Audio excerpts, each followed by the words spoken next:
Celeste is an indie platformer with a really large and dedicated modding community. Basically, the natural next step after finishing the game is to either speedrun the game or play custom user-created maps, and the latter is far more common now. Many new maps are created and released every day, and of course, these are of a large variety of genres, from fan-made extensions of the vanilla game, to extremely difficult claustrophobic gameplay, to literally petting cats in an open-world city, and everything in between. However, I think the most underrated genre with the most untapped potential would easily be puzzle maps. These are distinct from routing maps, which are usually normal maps with some harder to sight read gameplay. While in puzzle maps, you may need to just not press anything and instead relax for a bit and use your brain for a while to fully understand how to solve a room.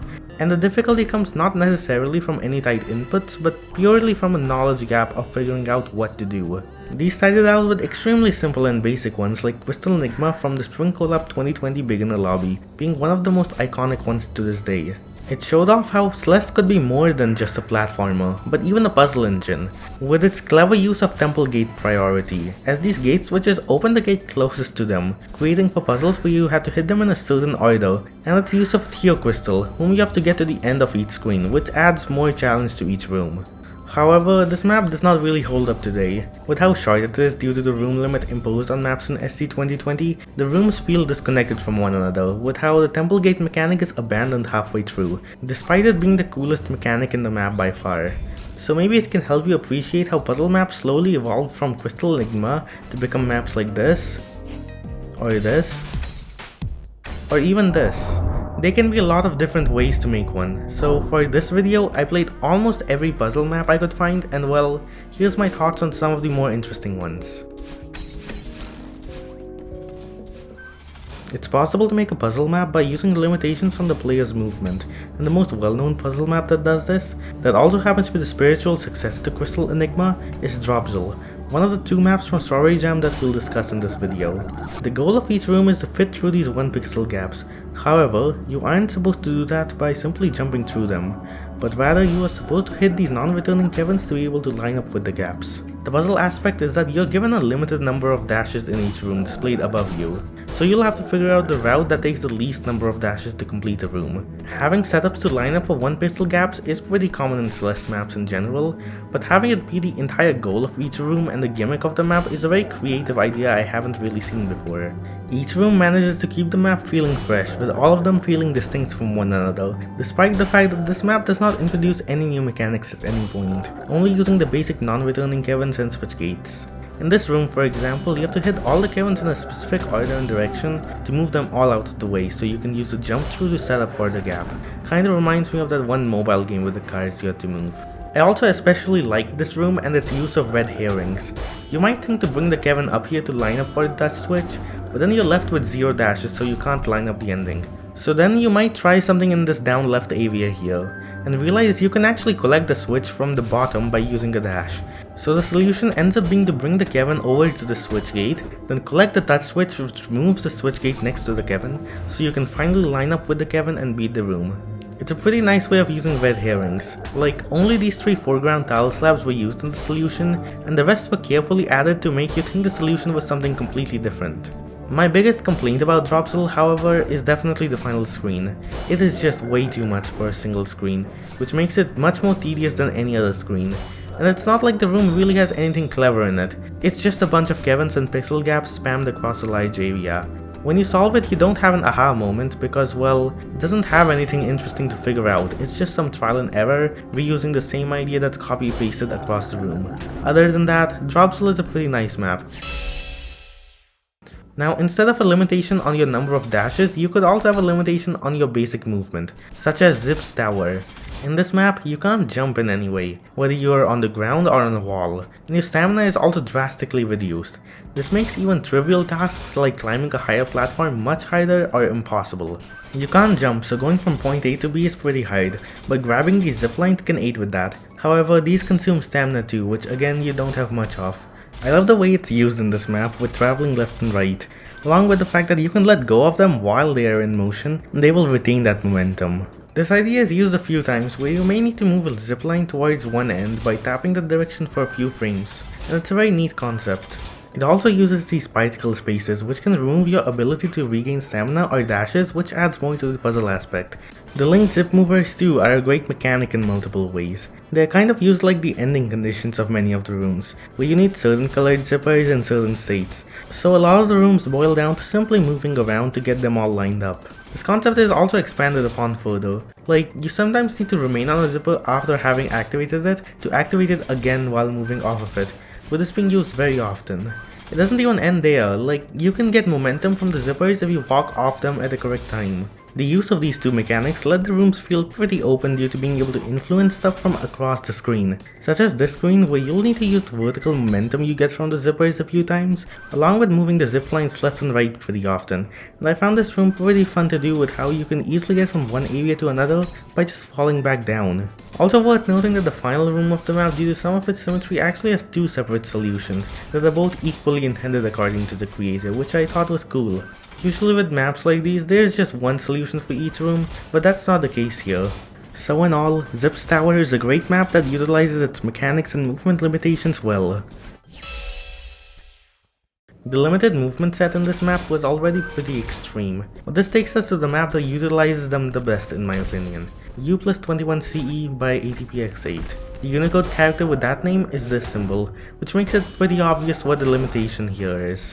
You can say goodbye to your left and right arrow keys. You can't move horizontally anymore, which is already bad enough. But then in addition to that, you also can't climb up and down walls, or even do extended hypers or supers.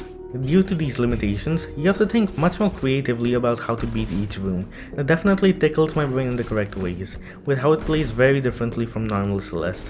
Like, just take the first real room for example. It's a single screen and the goal is to get past the spikes here, which requires a double dash, placed over here, meaning you would have to go through this entire area twice. It's pretty interesting having to route something that would usually be so simple, but is so much harder due to the limited moveset. It's a bit harder to figure out than you'd expect, though still pretty easy.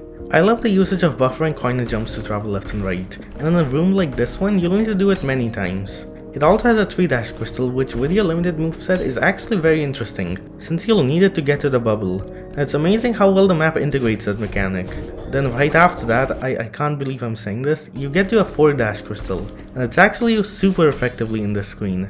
The usage of ideas like this only work due to the extreme movement limitations imposed on the player. Like, you would never see a 4-dash crystal in any map with normal movement, and it manages to really utilize these ideas well with the non-linear routing used across each screen. The only way to change the direction Madeline faces for dashing is by wall jumping, which allows for many rooms where you'll need to do it many times to switch directions, which is very satisfying to figure out. It even uses instant hypers in a cool way for movement, which I think is pretty neat. One other very important thing to take note of here is the atmosphere the map creates. It uses a pretty melancholic song from the Baba Is You OST, and I think this along with the grayscale visuals of the map creates really nice, lonely atmosphere, in a good way. It feels pretty comforting with how a lot of this map will simply be analyzing each room to figure out how to beat it, and the music is just nice to listen to while you're doing that.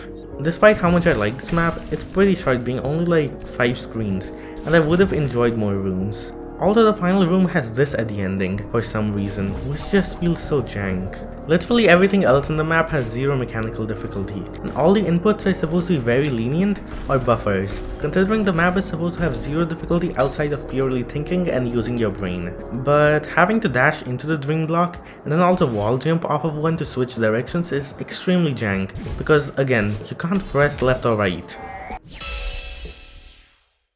You could also have puzzle maps which, while not restricting your movement really, can require you to conserve your dashing in interesting and creative ways, such as in Abandoned Aqueduct. While it's only 3 rooms long, and with all of them being extremely easy, it's still worth discussing because it's a map with so much potential in its ideas. Basically, the counter up here tracks how many times you've dashed. While there's no limitation on how many times you can dash, after you've dashed 3 times in total, the purple switch gates will toggle. This, along with the toggle swap blocks which swap every time you dash, allow for some interestingly designed rooms. You have to think about dashing in a new way, whether it's having to conserve dashes for a bit so you can activate the pink switch at the correct point in time, or intentionally dashing purely to toggle a swap block before throwing a battery. The final room, however, has something with far more potential. See, you need to use a dash to even access the battery, but then the remaining 2 dashes you have aren't enough to get the battery to its terminal before having used a total of 3 dashes, which activates the pink switch gates and blocks access to it. So how would you possibly do this room? What you actually need to do is use your 3 dashes to climb up to here with the battery. Then you can use this little passage to reload the room. Except this time around you already have a battery, skipping the first dash to get the battery, which means you can reach the right side with 2 dashes and then put the battery into the terminal to beat the room. A multi-room throwable Celeste puzzle is something I didn't expect to hear. Actually, the way a screen transition is used here kind of reminds me of how doors function in Mario Maker puzzles, and so let's talk about those a bit. Both the Mario Maker games have always had a community of creators making one-screen puzzle maps, where you can see literally everything you need to at once. In terms of complexity and thinking required, these are obviously just on a completely different level compared to the map we just looked at, and one of the main mechanics to add complexity is doors. The thing is, while these reset most things in a room to their original state, and you could also carry stuff across doors and have multiple carryable items, so you have to decide which ones to carry through, and resetting entities, and just this adds a lot of depth to these puzzle maps. And basically what I'm trying to get across is that you can do the same in Celeste maps too. Adding more depth to a map by making a single room pretty much just become 2 rooms. Actually, in general, screen transitions should just be used more in Celeste maps for stuff like this. In general, it makes the rooms of a map feel more connected to each other. In the case of the map we just looked at, it was more of a one-off room purely to reset the room you were just in. But trust me when I say you can do a lot more with this mechanic, which we'll discuss later. Anyways, I wish this map didn't just feel like a tutorial. Like, you could probably beat the final room in maybe 2 minutes max, and none of it feels challenging. It's a bit unfortunate because of how much potential the mechanic itself has, and I hope someone else uses it later, or the creator makes a B-side. The pink switches activating after 3 dashes is a really unique idea to limit your dash usage. It forces you to conserve them and think about them more carefully without just disabling ground refills like most other maps would do. But the map being only 3 rooms is just really unfortunate. So far we have only really been talking about puzzle maps that use some sort of limitation, whether it's movement or dash related. But there are also puzzle maps that do not use them, which is what we'll talk about in the second half of this video. These include some of my favorite ones, so stay tuned for that. But before that, now is a good time to discuss that a decent amount of Celeste players do not like puzzle maps. This is a reference to the fact that Celeste players do not like thinking. Oh, wrong script. Anyways, while that statement definitely has a lot of truth to it, it's more that puzzle maps are just so different from normal Celeste gameplay to where it may as well be a new game, and probably not what you'd expect when you think of Celeste platforming. To keep it short, puzzle maps are not for everyone, and it also doesn't help that there's so few of them in existence, especially in big collabs like Strawberry Jam, which only really has like 2 or 3 puzzle maps in its entirety. However, I'd love to hear your thoughts on puzzle maps and whether you personally enjoy them or not in the comments. I don't really know if people generally like or dislike them, and I'd like to hear everyone's opinions, especially for the maps we are about to discuss for the next 20 minutes, as many of them are extremely unique compared to normal Celeste gameplay. Actually, while you're at it, go subscribe if you enjoyed this video so far. This video took multiple months to make, so I would genuinely appreciate it. Anyways, let's move on to the next map, being probably my favorite puzzle map ever. Baba is Dream by Goose. This map is only beginner difficulty, but is absolutely genius in every way, and you should totally go play it even if you've never tried modded Celeste. This map uses dream jellies, which combine the functionality of a normal jelly with the functionality of dream blocks. Hence, you can position them to be able to go through jump-throughs. Also, these seeker barriers which destroy jellies are one way, so they'll only affect the jelly if you go through them the wrong way. These are already great gimmicks with a lot of depth that are repeated across each room, but it's combined with something even more brilliant. These triggers activate wind in a certain direction or disable it, and of course the wind affects both you and the jellies. But the catch is you can't grab the jellies while wind is active, as the mapper also added a gimmick where while wind is active, your stamina is constantly set to 0, so you can't grab the jelly. These mechanics just add a lot more complexity to each room when you have multiple of them and more interesting room designs, and Goose definitely managed to squeeze out most of the potential of these mechanics. In this screen for instance, you'll need to reach the final part while having right wind activated, but you also need the switch gate to be active, which moves over here forcing you to touch the no wind trigger, making it impossible. So first, you need to toggle the switch by activating wind while a jelly is put here, and then use both jellies to collect this switch by going around the no wind trigger. Now this room was already cool, I thought to myself, but then I went into the berry room and it's the same room again? Wait, no, there's a single modification right here, which is the addition of crystal spinners to the right of this jump through. And the crazy thing is, this tiny change forces you to use a completely different solution. You can't do the normal solution since the wind moves the jelly out of place. So instead, you can now bring both jellies down here, so one can be positioned here to exit the wind trigger area immediately, skipping the wait for the crumble blocks. I really don't know how Goose managed to design these two rooms in such a genius way. It's just so cool how much you can do with these little mechanics. And trust me when I say this is only the beginning of the map. I won't spoil any other rooms because I've already spoiled enough, and instead I'd recommend that you actually play the map yourself so you can experience the puzzles. But one thing I can say for certain is that there are a lot of great rooms in this map. All of them are really enjoyable to solve, and it's definitely an experience I wouldn't want to ruin, with how they only get better and better. Especially the final room, which is probably the best room in the map. So yeah, please play the map. It's only green beginner difficulty anyways. It feels so rewarding when you have that aha moment when all the pieces of the puzzle come together. The thought process you have to go through to get to that point I really enjoy with this map. It just tickles my brain perfectly. It also helps how pretty this map is visually. I really like the Baba's You visuals. These tile sets are very well made adaptations of those, and the song that this map uses really helps sell it. I feel very immersed while thinking about what to do, and that was in part due to the song, and it just felt nice to play. I could talk at length about this map, but I'll cut it short here because we still have a lot of maps to cover. Speaking of very creative maps, this takes us to probably the longest map in this video, FFFFF, or F5, a 50 room beginner map by Adam. So you know how in Everest with debug mode enabled you can press F5 on your keyboard to reload a room? You'd usually only do this while creating your own mod to reload it after making some changes to it. Doing this in any normal map is either just cheating or completely unhelpful.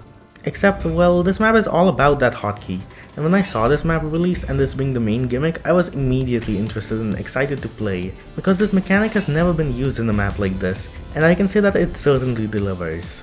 You'll be required to use it to reload any falling blocks to their original positions, or pass through these star cycles by continuously reloading them, or reset all touch switches and gates to their original states, or even reset these blocks which move to a new location after 2 seconds and then remain there, meaning these will reactivate every single time you press F5. The intent here clearly seems to be showing all the potential uses of using F5, and every single room in this map manages to use it again and again in more and more creative ways. I can't even discuss each room here individually as each room is as good as the previous one, and it manages to keep a consistent quality throughout. It seems to teach mechanics at a pretty good rate, introducing a new one every 10 rooms or so, then using those 10 rooms to expand on the mechanic. Despite the fact that I never spent more than 2 minutes on any of these rooms, it still managed to be fun and interesting, with how every single room tries to show something new to the player, which I can respect a lot. The second checkpoint of this map introduces dashes, as the first half is dashless, and pressing F5 here also means that the crystal refills respawn too, allowing for scenarios where you'll need to F5 on top of a refilled crystal to obtain the refill on spawning again. These breakable blocks too have a mechanic where if you F5 inside them, the one you are inside won't reload, which allows for some of my favorite rooms in the entire map. Again, there's just so many cool interactions with reloading rooms in this map. Even the aesthetics here are very much inspired by the debug menu. It's grayscale and includes many references to F5 or the debug icon in many places. The entire style ground is Fs, and the debug icon Fs and 5s are embedded in many places, and it fits seamlessly, along with the decorative clocks indicating when the move blocks will move, which is a very nice touch.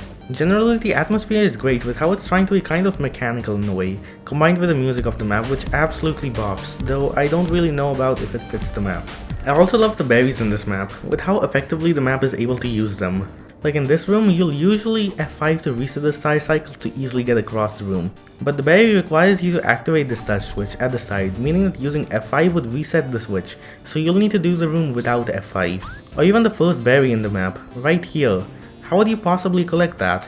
It's simple. F5 before the map even starts. Now, this is not to say that the map doesn't have any problems. It feels a tad bit repetitive, and F5ing is just very laggy, which isn't even a problem with the map itself, and you can fix this by just F5ing while paused. Other than that, FFFFF is very epic and unique. I did intentionally omit talking about certain spoilers, especially the ending, so I would heavily recommend playing it yourself to learn more. By the way, I'd like to point out, both F5 and Baba's Dream came out while I was writing this video, so if you are wondering why this video is so long, that's why. Anyway, speaking of more beginner puzzle maps, Perceptions is a beginner horror/puzzle map, a pretty interesting combination of ideas. The map mainly focuses not necessarily on the gameplay nor puzzles, but more the theming and atmosphere, as you are inside a cave. It creates an aura with the visuals, the music, and the cutscenes, which I won't spoil, along with the usage of two mechanics. Melvins, which if they enter your line of sight will charge at you, with some of them having a pink side which when hit makes them go the opposite way, like the opposite of a Kevin I guess, plus the stone blocks which can be dashed into to move. Many of the rooms focus on moving Melvins to get refills to move more Melvins. Again, ground refills are disabled here, meaning your dashes are pretty important. And these refills are usually hidden behind destructible blocks that you need a Melvin to destroy for you. It's a cool concept and the map is able to use these to create some nice puzzles. In this screen for instance, you can see the goal for this one is to get to the end using the Melvin while also having two dashes to reach the end. Meaning you need to get on top of the Melvin dashless by hitting both the stone blocks down. However, due to the limited dashing resources, you need to plan out your movement up here first. So, making these Melvins destroy walls with refills behind them which can be used for the stone blocks. These springs are pretty cool since they're one use, so you can use them to save on dashes and have to plan out the room accordingly. These push blocks can even glue onto the walls, which creates for this room which contains many of them. So you have to use your dashes pretty cleverly here to get two of them down, which protects you from this Melvin. In general, I like a lot of the rooms in the middle of the map. I will say the quality of each room is a bit random. Like sometimes you'll have one of the most well-made puzzles that can take many minutes to solve, followed by a room that lasts 5 seconds and doesn't add anything even to the story. Kind of feels like many of them are just filler. Also, I think a lot of the rooms here with the bubbles nearing the end of the map feel kind of weird. Again, I get it's supposed to be more active gameplay because story and all, but some of it is just not good gameplay. Although the final room is pretty cool I guess. So yeah, in all, Perceptions is a pretty cool map. So far we haven't looked at any maze-like maps, probably because mazes are usually boring, but Maze of Glass is a very interesting one. It recommends on opening to use a pencil and paper to be able to carefully take notes of everything, and it'll soon become obvious why it says that. You start out in a grey room and enter different rooms by going in either of the 4 directions. Pretty standard maze so far. However, you'll notice it's not like a linear maze, but more like a web of rooms connected in various ways. And so to solve the map, you'll have to make a diagram of how every room connects to every other room, and there are a lot of rooms here. Now, if this idea of taking notes on paper along with discovering and figuring out new things sounds interesting to you, you should just go play the map and skip to this timestamp for the next map, because I'm basically about to just spoil this map for you. Though remember, it is very difficult and may take multiple days. Anyways. After exploring for some more time, you may discover this special document room, which contains a switch gate and a note which gives you a hint in the most cryptic way imaginable. To paraphrase what it means, it's basically telling you about how the map has different areas, where each area has rooms with the same structure, only with small aspects being different. So your room diagram should group rooms of the same area together, and after that's done, it reveals that each area is shaped like an arrow pointing in some direction. Using this information, you can get to the next step, which I actually won't talk about because I don't want to spoil this map much further. But I can assure you there's still a lot of map left, and this is definitely one of the most elaborate puzzles this game has ever seen. I have never seen a Celeste map where taking notes outside the game itself was the main gameplay until this map, and it's a really fascinating concept with a lot you could do with it. Every person I've talked to about the map really recommends to give it a shot yourself, and I guess I can see how people have fun doing this since it's just a completely different game from normal Celeste, and with how much new stuff there is to discover in the map as the structure of it and all gets more and more familiar the longer you play it. However, one problem is doing all of this is extremely tedious and will take a while, likely multiple days. And I personally gave up rather early on because I just didn't want to bother with all of it as it clearly isn't for me. There's a reason why very few people have cleared the map by themselves. The main thing the map requires is not any amount of Celeste skill, but rather a lot of patience to take note of describing each room on paper and connecting every room and area together. And that is a skill I simply don't have, so I'll leave this map at that. Short thing I wanted to say before the next section of this video. I'd like to mention the existence of a map by Piano Boy, formerly named Puzzle Island, though currently unnamed. This is a currently unreleased map, announced over a year ago, with the gameplay mostly being solving puzzles, uncovering lore, etc., with it still being worked on actively by the creator. It's generally one of the highest effort things in the entire game, with them having literally spent over 2,000 hours on developing the map so far. Obviously I haven't played it because, you know, it's not finished or released, so I won't talk much further about it, but it is definitely the map I'm most looking forward to play in terms of upcoming Celeste mods. Anyways. Before moving on to the next few maps, now is a good time to make something more clear, which is the difference between routing and puzzle maps. A lot of people call any maps that require some amount of routing as puzzle maps, which I find a bit odd, because in my opinion, a puzzle map needs to have most of the difficulty just be a knowledge gap on what to do, rather than any difficulty from executing the inputs. And then a routing map can be a regular Celeste map that happens to have some difficulty from being hard to sight read. This is also not to say that you can't have maps that are both at the same time. There's a few maps like that which are kind of a mix of both routing and puzzles which we can just rapid fire through. Birdsong is a map that manages to use some extremely clever and creative routing gameplay, using breakable blocks, feathers, and double dash crystals to make rooms which are pretty convoluted to figure out. Labyrinth Mew is a map with pretty convoluted routing using time freeze crystals that stop time, so it can use interesting Kevin routing. Then Burning Man is a map which uses these throwable containers from the Eve Helper mod, allowing you to have these carryable crates that you have to use to climb up this tower. These routing puzzle maps have both actual gameplay that has difficulty, and also require you to think way more than a normal map would. Though I won't discuss these ones further in the video because the script is already way too long. But we will talk about one of them in detail, specifically one that is not only a routing puzzle, but also a task puzzle map. Crystal Guardian by Etvio, possibly the hardest puzzle map conceptually and one of the hardest mechanically, being Red Grandmaster +2 difficulty. The appeal is not really trying to clear the map in real time, but rather routing and figuring out how to do each of the 4 rooms in the map in a theoretical run, using a task or a tool-assisted superplay, though that hasn't stopped people from trying it in real time anyways. Each screen is created using a few select entities, but mainly focuses on Kevins and bumpers, with crystal spinners lining every room, and the map utilizes these mechanics extremely well to create a map that is absurdly difficult to route. Like, just look at the first room's intended solution. It's supposed to be the easiest room to route, but it's already very convoluted and the routing is genuinely insane. It involves a bunch of back and forth movements for the purposes of manipulating this Kevin and getting the double dash through the section to reach the second half of the map. So then you can hit the Kevin from the other side and beat the room after some more gameplay, and honestly this room is actually genius. I can't express it in this video. It's really creative how effectively the creator managed to squeeze so much gameplay into this very tiny section through the use of non-linear movement. We can skip past room 2 since it's pretty easy to figure out due to it being linear, but then there is a major problem with room 3 and 4. The absurd thing is, despite this being a very well known Celeste map, being nearly 3 years old, the intended solutions to those 2 rooms are still unknown, and even the creator of the map has forgotten them. And this is what makes it one of the hardest Celeste puzzles conceptually. No one knows how to clear them in the correct way, though many different unintended solutions have been found. I personally find the map pretty fascinating for this reason. I love the accessibility of it too. Like, you already know all of the tech that's used in the map, it's all common stuff, there's nothing crazy. But routing these final 2 rooms is still so challenging. Literally anyone, including you, watching this video has a chance to figure it out if they spend a lot of time on it. But no one has yet. You'd probably go insane if you spend any amount of time looking at those rooms. I'm speaking with experience here, by the way, but that's the fun of it, I guess. There's so many mysteries left to solve about these rooms and their design, and hopefully the map will be fully solved at some point.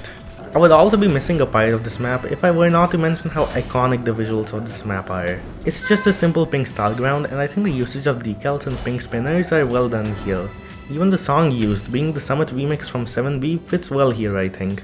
Also, I've made an entire 40-minute video about this map which focuses on its real-time history, and my own journey of eventually beating it deathless, so you could watch that after this video is over if you want.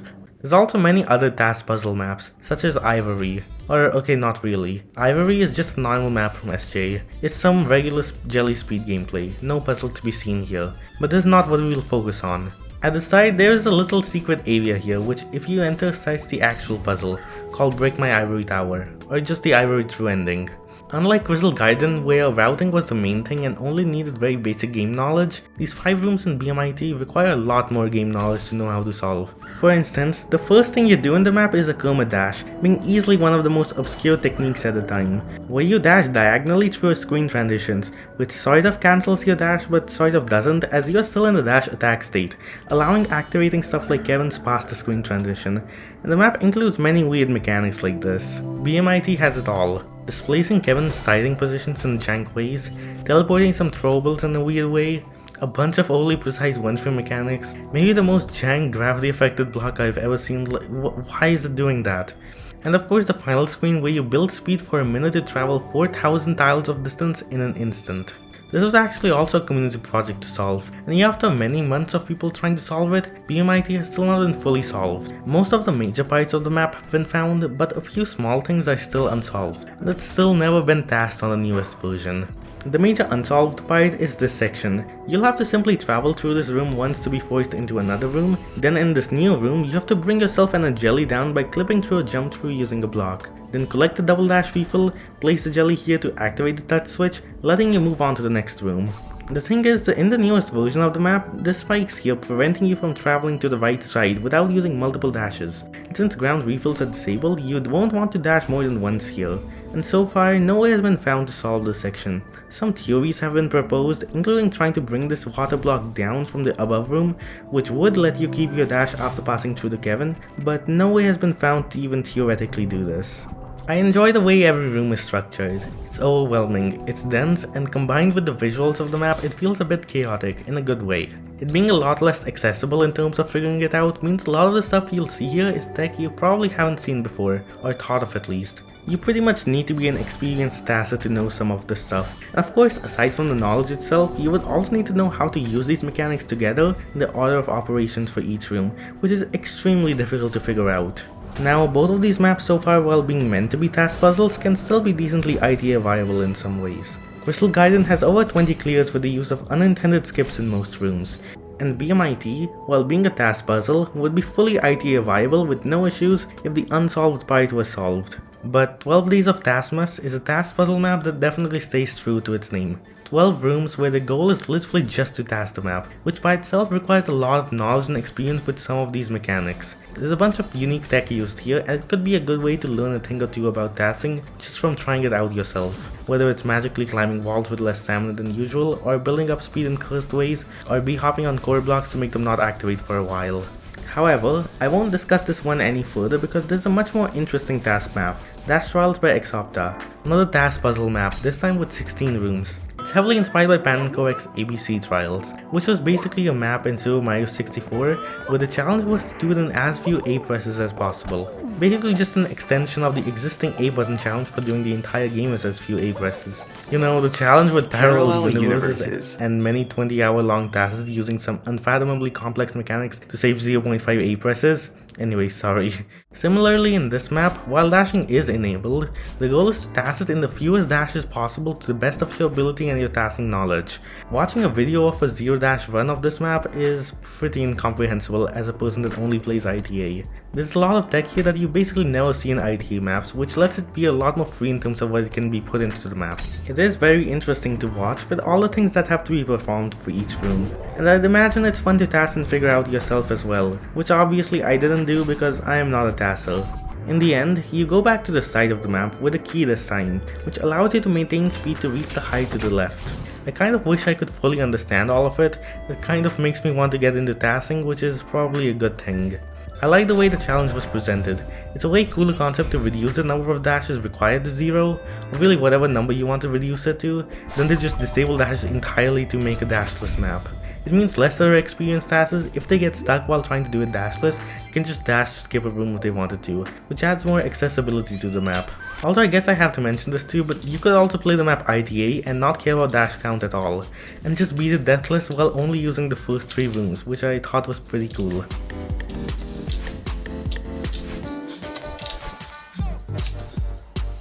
And see, like, it's just that easy. It's that easy. Furthermore, while this map was all about lowering the number of dashes required to clear it as much as possible, you can apply this challenge to anything else in Celeste too, which is where Celeste Minimum Dash or Min Dash comes in, the largest puzzle in vanilla. The concept is pretty simple, I probably don't even need to explain it, but it's basically trying to task the vanilla game or really any mod in as few dashes as possible. This technically counts as a puzzle due to the entire challenge being figuring out how to save dashes, and you'll have to be pretty creative with how you save dashes. It's split into 3 categories, but to explain that I need to go through some Celeste science first. Crystal spinners are loaded in groups of 3 to reduce lag, and through the use of pausing frame perfectly every 3 frames in game, you can prevent new spinners from one of these groups from loading. Continuously doing this lets you pass through the spinners without dying, and this is called spinner stunning. The other, far more powerful method to pass through spinners is simply waiting in game for 118 hours, which completely stuns the collision hitboxes for 2/3 of spinners due to floating point inaccuracies. This is called spinner freezing. So of course, using these, it's possible to skip many rooms, making them trivial, which is why Min-Dash is split into restricted, semi-restricted and unrestricted, with restricted banning spinner stunning and freezing, due to how differently the game plays depending on the category. It's still being worked on actively, and I'll show the current number of dashes required for the vanilla Min-Dash categories on screen. I feel like puzzle maps are such an unexplored concept in the Celeste modding community.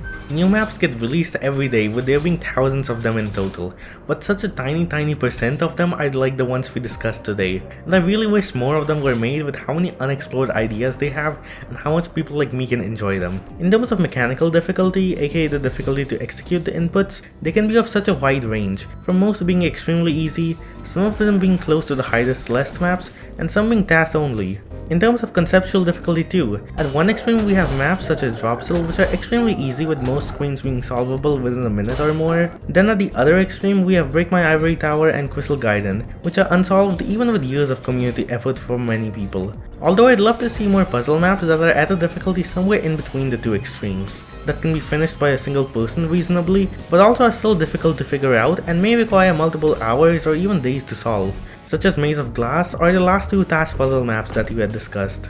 Now I get why puzzle maps are so uncommon. They're completely different from normal maps and far harder to design compared to a regular Celeste map. It's significantly harder than it looks, and it's pretty clear most puzzle maps I just made as short experimental maps, but I'd love to see longer puzzle standalones with more rooms, or generally just maps that require more brain activity to beat. If you're a mapper, or even if you want to just try to make a map, please give it a shot at a puzzle map. There's so many ideas still unexplored, so many entities and mechanics not used. Actually, not necessarily even a full-on puzzle map. You can obviously also incorporate puzzles into a normal Celeste map with normal gameplay too. Like one of the checkpoints in Final Goodbye is a puzzle checkpoint, and the rest is normal gameplay. I'll 100% be making one myself soon at some point, but I already have a list of completely unique and never before seen ideas to use. The major untapped potential in puzzle maps lies in non-linear routing on a macro scale. Most maps we looked at here are very linear, in the sense that each room is treated as an individual challenge. You'll never need to think about rooms aside from the screen you're currently in, but it is also possible to try to think of multiple rooms as a whole. You could use stuff like backtracking across multiple rooms to get to a new area, or require smuggling throwables across rooms. It's wild how even basic mechanics to add depth, such as resetting rooms with screen transitions, is found in like a single puzzle map we discussed. But even this could be taken much further with how simple that example was. Going back to the Mario Maker comparison, the main thing that makes puzzle maps so much more interesting there, aside from doors, is the number of interactable objects and the many ways they can interact with each other. There's so many of them, like Yoshis and the way their eggs spawn, question mark blocks, snowballs, etc. It's just an endless list, and their unique properties allow for well-designed and convoluted puzzles, despite it being a platformer game first. In contrast to that, Celeste has a clear lack of interactability in this way. Like, sure, you can use temple gate priority, throwable objects, screen transitions, etc., but that's about as far as you can get with that. From the maps we discussed, My Ivory Tower definitely makes very good use of interactive entities and using their properties for interesting shenanigans. And one of the ways it can achieve this is through the use of Eve Helper containers in the one unsolved section. These containers are used to make these water and dream block structures here to be affected by gravity, which allows for an awesome room. But you can take this further too. Eve Helper containers can also allow you to make anything grabbable. And when I say anything, I mean literally anything, which can allow for some cool properties to emerge, allowing for more interactive and better puzzles. But this has not really been explored at all, and I'd love to see more maps using them. These are ideas I'd like to explore in my own map, and I might even document my journey of making it, so definitely comment if you'd be interested in that. And also again, I'd love to hear your thoughts on puzzle maps in the comments as well. That's it for this video, but here's 2 Celeste videos you might like. A video about the history of Crystal Garden, the most infamous Celeste mod and how it was beaten, and another video about golden rooms in Celeste maps, which is a pretty interesting topic. Goodbye!